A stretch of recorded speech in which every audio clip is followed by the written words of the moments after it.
Hello, friends. Welcome to my YouTube channel. Here, I share a brand new story every day. If you enjoy my videos, please like, share, and subscribe to the channel. Now, let's dive into today's story. In the 1990s, Julie, an 18-year-old resident of Portland, Oregon, was driving out of the city to meet friends when she found herself stuck in traffic. The cause of the slowdown soon became apparent. A dreadful car crash had occurred. As Julie slowly passed the scene, she was horrified to realize that someone had died in the accident. Moments later, Julie experienced something that would forever change her perception of reality. There was a woman sitting in my passenger seat, Julie recounted on the podcast Monsters Among Us. Though it sounded unbelievable, Julie vividly remembered seeing a woman dressed in work clothes seated next to her. The shock was palpable, but the woman in the passenger seat appeared even more bewildered. She looked like somebody who just suddenly ended up in somebody else's car, Julie described. Panicked and disoriented, the woman demanded to know how she had gotten there and who Julie was. It was then that Julie noticed an unearthly quality about the woman and realized that whoever she had passed on the side of the road was now inexplicably in the car with her.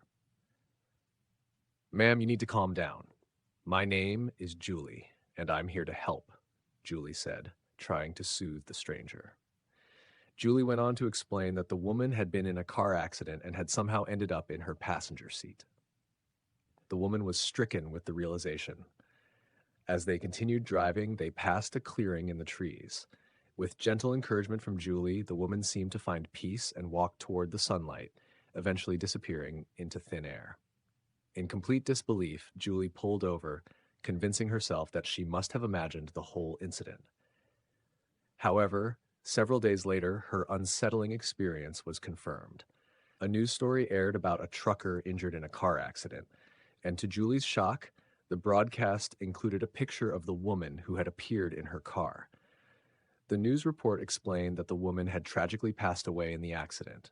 Before they finished, they showed a picture of the woman that was in my car and explained that she had died in the accident, Julie recounted during the podcast. It was unbelievable. It was too much.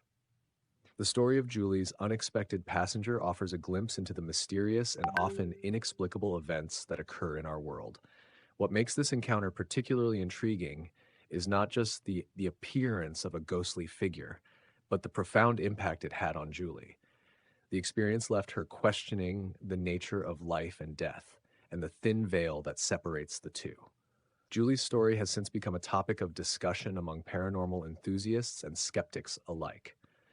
Some propose that Julie experienced a vivid hallucination brought on by the trauma of witnessing the accident. Others believe that she had a genuine encounter with a spirit caught between worlds. Julie's life was forever changed by this encounter. She became more attuned to the possibility of the supernatural and found herself drawn to stories of similar experiences. Her account has been featured in numerous paranormal podcasts and articles, each retelling bringing new insights and interpretations. Despite the skepticism and disbelief that often accompany such stories, Julie remains steadfast in her recollection. "It was real as you and me," she insists. Her story serves as a reminder of the mysteries that still elude our understanding, challenging us to keep an open mind about the unknown. The tale of Julie's unexpected passenger is a haunting reminder of the fragile boundary between life and death. It invites us to ponder the mysteries of the afterlife and the unexplained events that occasionally pierce the fabric of our everyday reality. As we continue to explore these untold tales, we might find that the answers lie not in science or skepticism, but in the human spirit's enduring quest for understanding and connection. The Hauntings at the Lizzy Borden House. On August 4th, 1892, the quiet town of Fall River, Massachusetts, was shaken by one of the most gruesome murders in American history. Andrew Borden and his wife Abby were found bludgeoned to death with an axe in their home. While murder itself was not uncommon in the late 1800s, the brutality of the crime and the fact that the main suspect was their 32-year-old daughter, Lizzy Borden, made the case extraordinary. The subsequent trial captivated the nation, with newspapers around the world covering every detail. Despite the evidence and public suspicion, Lizzy was ultimately acquitted of the murders. However, the shadow of the heinous killings has forever linked her name to the crime, and the house where it all occurred remains a focal point of intrigue and horror. Today, the Borden home has been transformed into a bed and breakfast and museum, drawing history enthusiasts and thrill seekers alike. Visitors flock to the house, curious to see if the rumors of its haunting are true. When I started working here, it was more about the history. I really didn't care about the paranormal, recounts Suzanne St. John, a realtor and tour guide at the Lizzy Borden house, to today.com. However, her perspective shifted dramatically after experiencing several unexplained phenomena. Guests tell us they hear laughing and playing in the middle of the night, and things get moved around, she says. St. John herself has witnessed several strange occurrences. Once, she discovered toys scattered across a room that no one had entered. On another occasion, a picture inexplicably fell over and slid 2 feet across the floor. She also recalls a closet door opening on its own. One of the most eerie experiences happened on the eve of the anniversary of Andrew and Abby's murder. St. John and 2 other tour guides felt a sudden, sharp, piercing pain in their left eyes, the same spot where Andrew Borden sustained his fatal injuries. Perhaps the most unsettling tale is about a tour guide who asked her group to silence their cell phones before starting the tour. Moments later, a guest's phone rang. When the guide asked if she needed to take the call, the woman replied, "It's my mom." The guide suggested she might want to step outside to answer, but the woman responded, "She died 2 years ago." The Lizzy Borden house is steeped in a rich history of both documented facts and spectral lore. Its transformation into a bed and breakfast has only added layers to its story. The house attracts visitors who are drawn by the promise of both historical insight and the chance to encounter something otherworldly. Many guests who stay at the bed and breakfast report a variety of supernatural experiences. Some claim to have seen apparitions, while others speak of disembodied voices and footsteps echoing through the halls. These reports have been consistent over the years, adding to the house's reputation as one of America's most haunted locations. St. John's stories are not isolated incidents. Staff and guests alike have recounted numerous experiences that defy rational explanation. Some visitors have awoken to find objects moved or displaced, while others have felt an unshakable presence watching them. The house's atmosphere, steeped in its tragic past, seems to retain the essence of its former inhabitants. The historical tours offered at the Lizzy Borden house delve deep into the details of the crime, trial, and the Borden family's history. These tours often leave visitors with a profound sense of the tragedy that unfolded within the house's walls. The blending of historical fact with the eerie experiences reported by visitors creates a unique and compelling narrative that continues to fascinate and terrify. One notable incident involved a group of paranormal investigators who spent a night in the house. Using various pieces of equipment, they documented what they believed to be significant paranormal activity. Their findings included unexplained temperature drops, electronic voice phenomena, EVPs, and even video footage of shadowy figures moving through the rooms. The investigators' report added a new layer to the house's legend, suggesting that the spirits of Andrew and Abby Borden, along with other unidentified entities, may still linger in the house. These findings have only fueled the interest and curiosity of both paranormal enthusiasts and skeptics. The Lizzy Borden house remains a testament to the enduring allure of unsolved mysteries and the supernatural. It stands as a reminder of the brutal crime that shocked a nation and the lingering questions that continue to captivate imaginations. For those brave enough to visit, the house offers a unique experience that bridges the gap between history and the paranormal, leaving an indelible mark on all who enter its doors. In the quiet of the night, when the house settles into an eerie stillness, one can almost hear the whispers of the past echoing through its halls. The Lizzy Borden house, with its tragic history and spectral presence, remains a place where the past is never truly gone, and the mysteries of the afterlife linger just beyond the veil. The Haunting of Captain Joseph White, A Tale of Greed and Ghosts in Salem. While Salem, Massachusetts is most famously associated with the witch trials of 1692, its 400-year history is rife with other chilling tales. One such story is the brutal murder of Captain Joseph White, a wealthy merchant whose death remains one of Salem's most infamous crimes. Captain Joseph White, at 82 years old, was a prosperous and influential figure in Salem. His life ended abruptly and violently when he was found bludgeoned to death in his bed. The motive behind this heinous crime was greed, as detailed by Giovanni Alabiso, owner and tour guide at Salem Historical Tours. According to Alabiso, the murder was orchestrated by brothers Joseph and Francis Knapp. Driven by the desire to inherit Captain White's fortune, they enlisted the help of Richard Crowninshield, a known criminal, to carry out their plan. Late in the evening, when Captain White was asleep, Dick Crowninshield sneaked into the house, recounts Alabiso. He went upstairs to the second floor, took a club, and brutally bashed the captain over the head, crushing his skull. The murder sparked a sensational trial that captivated the nation. The gruesome details and the involvement of prominent families turned it into a scandal of immense proportions. The crime and trial are believed to have inspired Edgar Allan Poe's The Telltale Heart and the classic game Clue. Despite the passage of time, the spirit of Captain Joseph White is said to linger in his former home, the Gardner Pingree House. Theories abound as to why his ghost remains. Some suggest it's the violent nature of his death, while others believe it's his unfinished business with the treasure he was rumored to protect. People believe Captain White is roaming around that house, protecting whatever treasure he reportedly has, Alabiso explains. Tourists who visit the house often take photographs, and many claim their pictures reveal shadowy figures, both male and female, appearing in the windows and on the landing. These mysterious apparitions add to the house's eerie reputation. It's definitely, absolutely active, Alabiso asserts, suggesting the presence of spirits who remain unseen to the naked eye but make themselves known through photographic evidence. The story of Captain Joseph White's murder and the haunting that followed adds another layer to Salem's dark history.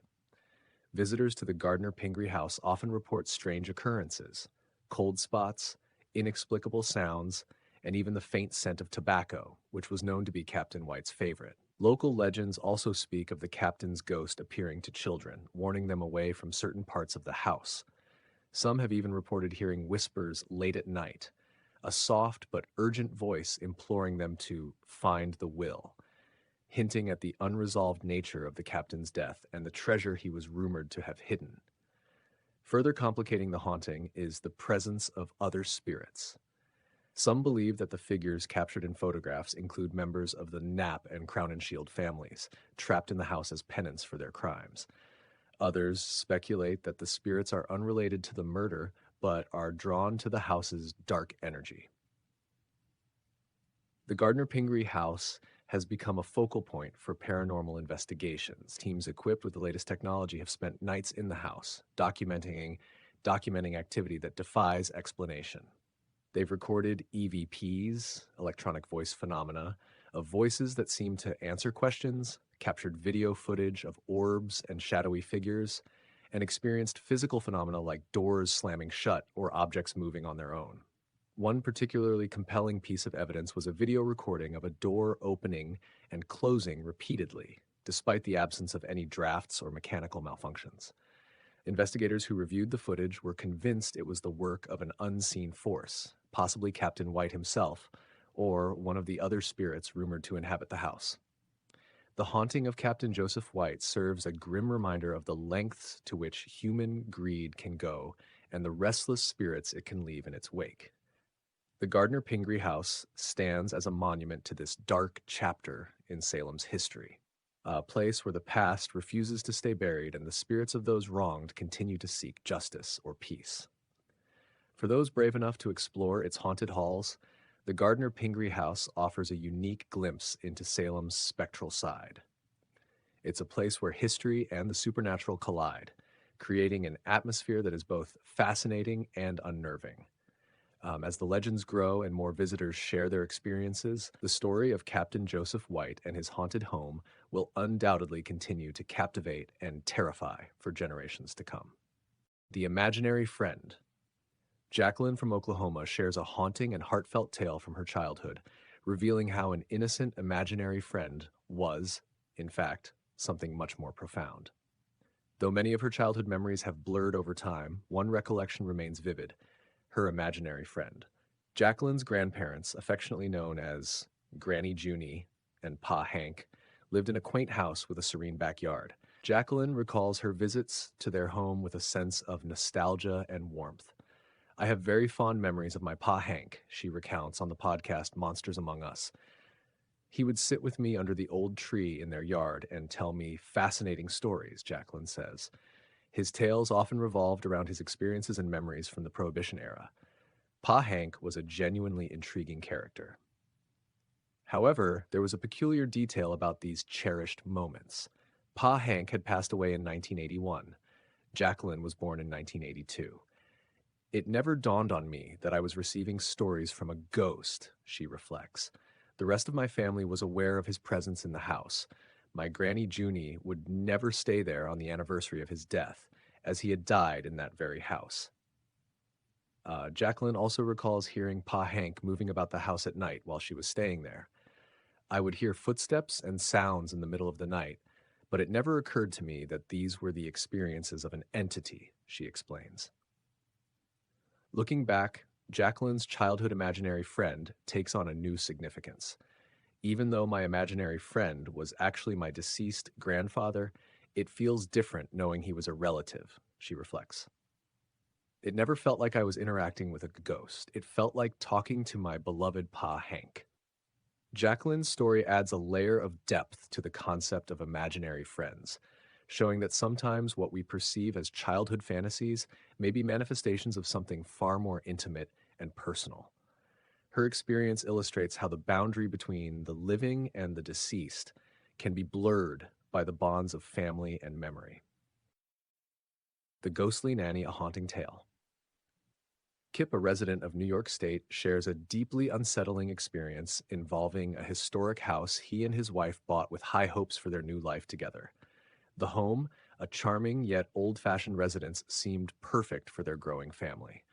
Shortly after moving in, they decided to host Kip's wife's sister and her newborn baby for a visit, believing it would be a cozy, memorable stay. They stayed in the downstairs bedroom, which was a quaint, somewhat dated room with a vintage charm. Kip recounts on the podcast Monsters Among Us. My wife and I took the upstairs bedroom, which had a more modern feel, but still retained a lot of the house's original character. The first night of their guests' stay, an unsettling event occurred. Kip's wife, who had been trying to get some sleep, was woken by the sounds of her sister engaging in a hushed conversation in the middle of the night. Concerned and curious, she asked her sister the next morning about the late-night talk. Her sister's response was both shocking and disconcerting. I woke up to find an elderly woman standing over my baby's crib. I had to tell her to leave and protect my child. Kip was taken aback by this revelation, but the strange occurrences in their home didn't stop there. He describes a series of unsettling phenomena that plagued their new abode. One particularly eerie incident involved a mysterious white fog. One afternoon, while my wife was working in the garden, the smoke alarm in the downstairs bedroom began to go off. She rushed inside to see what was wrong, Kip explains. When she opened the door to the bedroom, she was momentarily enveloped by a dense, white fog that seemed to permeate the room. The fog dissipated almost immediately, and the smoke alarm fell silent. Kip's wife was left shaken and confused, unable to explain the bizarre event. Determined to get to the bottom of these strange occurrences, Kip's wife reached out to a neighbor to dig into the history of their new home.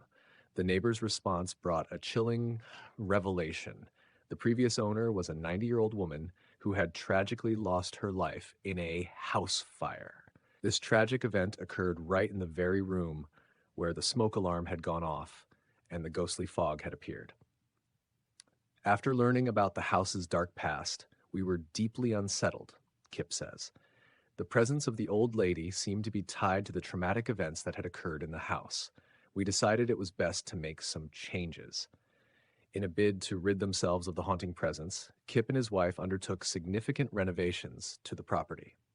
Despite their efforts, they felt a growing urgency to move on. We quickly sold the house and moved to a new location, Kip explains. We couldn't stay there any longer, knowing the history and the strange occurrences that had plagued us. Kip's story is a haunting reminder of how the past can linger in unexpected ways, leaving its mark on those who come into contact with it. The ghostly figure of the elderly woman, once a resident of the house, seemed to be a spectral guardian of a painful history, affecting the lives of those who unwittingly became her new occupants. The experience not only left Kip and his wife with a sense of unease, but also reinforced the belief that some places carry the weight of their past, impacting those who come to dwell within their walls.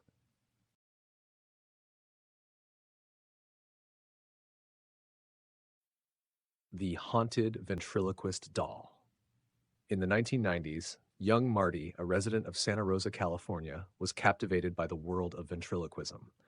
She was an avid fan of Edgar Bergen and his famous ventriloquist dummy, Charlie McCarthy. So when her father stumbled upon a ventriloquist doll at a quaint magic shop on the outskirts of town, he thought it would be the perfect birthday gift for his daughter. The magic shop, nestled in a quiet corner of Santa Rosa, had a curious ambiance. Marty's father, eager to surprise his daughter, purchased the doll without much thought.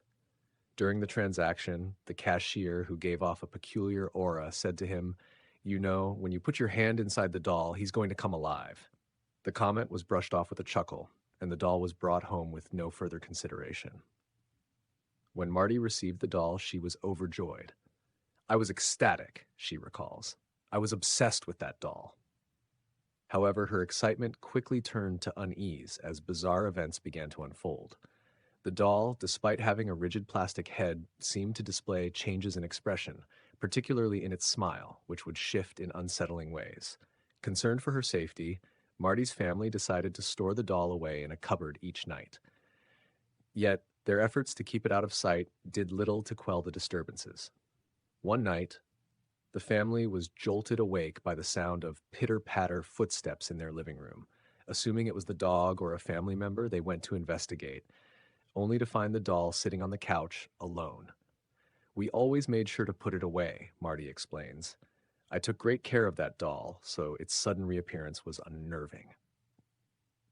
As time went on, the strange occurrences became more frequent. On one occasion, while Marty and her father were out, her uncle, who was alone in the house, heard Marty's father calling his name from the living room. When he checked, he found the doll once again on the couch with no one else in sight. "The doll became a source of fear for our entire family," Marty says. "People started hearing their names being called, and there were noises of footsteps at night." In response to these unsettling events, the family decided it was time to get rid of the doll. Being a deeply religious Mexican family, Marty's parents believed the doll might be harboring something demonic. They attempted to burn it on the grill, but the flames refused to consume it. "This doll would not burn, no matter what we did," Marty describes. Frustrated, they tried to cut it up with a knife, but the blade was ineffective. Finally, they discarded the doll in the trash. To their dismay, when the garbage was collected, the doll reappeared in the trash can. The family decided to bury it in the backyard and cover it with cement, hoping that would be the end of it. Years have passed since the family moved away, but Marty and her relatives still recall the eerie experience. They often wonder if the doll might eventually find one of us, leaving them with a lingering sense of unease about the haunting presence they tried so hard to escape. The tale of the haunted ventriloquist doll remains a chilling reminder of the mysteries that can emerge from seemingly innocent objects and the fear they can instill in those who cross their path. The haunting legacy of Willoughby Coal. Built in the late 1800s, the Willoughby Coal Building in Willoughby, Ohio, has witnessed a rich tapestry of history. Over the decades, it has served various roles, from a bustling train depot and a bustling cheese factory to a productive flour mill. Each phase of its existence left behind a shadowy legacy, but it was its transformation into a coal supply business that etched its most haunting chapter. In 1912, the building was transformed into the prosperous Willoughby Coal Company, supplying coal to the residents of Willoughby and its surrounding areas. The business thrived, becoming a cornerstone of the local economy. By the 1930s, ownership of the company changed hands to Henry Windus and William Don Norris, setting the stage for a tragic and unsettling turn of events. Theresa Argy, a renowned paranormal investigator, sheds light on the dark history that unfolded within these walls. The relationship between Henry Windus and Don Norris quickly soured, Argy explains. Henry Windus was eager to buy out Don Norris, but Don was adamant about keeping the business. The tension between the two men grew palpable, simmering beneath the surface. One fateful morning, Don Norris informed his wife that he was heading out to purchase bread and to oversee some repairs being made at the Willoughby coal building. It was an ordinary task, but it marked the beginning of an extraordinary mystery. Norris never returned home. Hours later, a horrifying discovery was made. Norris's lifeless body was found lying in a bloody heap in front of the building's door. He was discovered in a gruesome state, Argy recounts with a shudder. The scene was shocking, and it left many questions unanswered. The official ruling deemed Norris's death accidental, but the circumstances surrounding it were suspicious enough to cast doubt in the minds of those closest to him.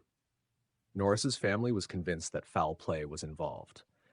Despite the official investigation, the true nature of Norris's death remains shrouded in mystery, fueling speculation and eerie legends. Theresa Argy believes that Norris's restless spirit continues to haunt the Willoughby coal building. We've encountered his presence multiple times, she says. Witnesses have reported seeing ghostly faces in the windows, hearing unexplained footsteps, and experiencing a range of unsettling phenomena. But Norris is not alone in his spectral wanderings. The building is said to be home to several other resident spirits. We've identified at least 5 or 6 different spirits within the building, Argy reveals. Their presence adds to the building's reputation as a site of paranormal activity. The haunting of Willoughby Coal has become a significant part of its lore. Paranormal enthusiasts and investigators alike are drawn to the site, hoping to uncover more about its spectral inhabitants and the tragic events that transpired. Stories of ghostly apparitions and unexplained occurrences continue to captivate and chill those who dare to explore the building's dark corridors. As the years pass, the Willoughby Coal building stands as a haunting reminder of its tumultuous past.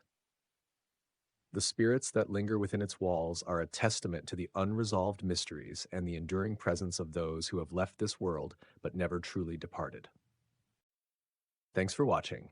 Don't forget to subscribe to the channel, like, comment, and share the video. See you next time.